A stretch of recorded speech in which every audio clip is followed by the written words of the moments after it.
கொச்சியில் இருந்து சென்னை வந்து கொண்டிருந்த விமானத்தில் பயணிகளிடையே தகராறு ஏற்பட்டு குண்டு வைத்திருப்பதாக கூறியதால் நடுவானில் பெரும் பரபரப்பு ஏற்பட்டது. கொச்சி விமான நிலையத்தில் இருந்து சென்னை மீனம்பாக்கம் காமராஜர் உள்நாட்டு விமான நிலையத்திற்கு இண்டிகோ ஏர்லைன்ஸ் விமானம் பயணிகளுடன் இரவு 11:15 மணிக்கு வந்தது. இந்த விமானம் நடுவானில் பறந்து கொண்டிருந்த போதே வெளிநாட்டு பயணி ஒருவருக்கும் இந்திய பயணி ஒருவருக்கும் இடையே தகராறு ஏற்பட்டுள்ளது. இருவரும் மது போதையில் தகராறு செய்து கொண்டிருந்த போது வெடிகுண்டு வைத்திருப்பதாக கூறியதால் சக பயணிகளும் விமான பணிப்பெண்களும் பெரும் அதிர்ச்சிக்குள்ளானார்கள்.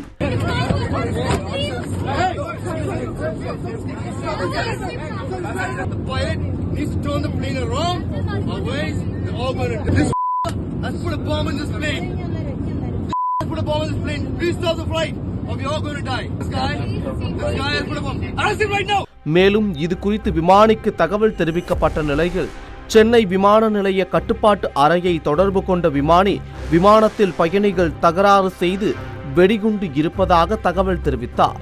இதையடுத்து விமானத்தை ஓடுபாதை அருகே உள்ள தனி நடைமேடையில் நிறுத்தி மத்திய தொழில் பாதுகாப்பு படை மோப்பநாயுடன் நிபுணர்கள் விரைந்து சென்று பயணிகளை முழுமையாக சோதனை செய்து அனுப்பினர். தகராறில் ஈடுபட்டு வெடிகுண்டு இருப்பதாக கூறிய 2 பேரையும் விமான நிலைய போலீசார் விசாரணை செய்து வருகின்றனர். நடுவானில் பறந்து கொண்டிருந்த விமானத்தில் வெடிகுண்டு இருப்பதாக கூறிய பயணிகளால் பெரும் பரபரப்பு ஏற்பட்டது.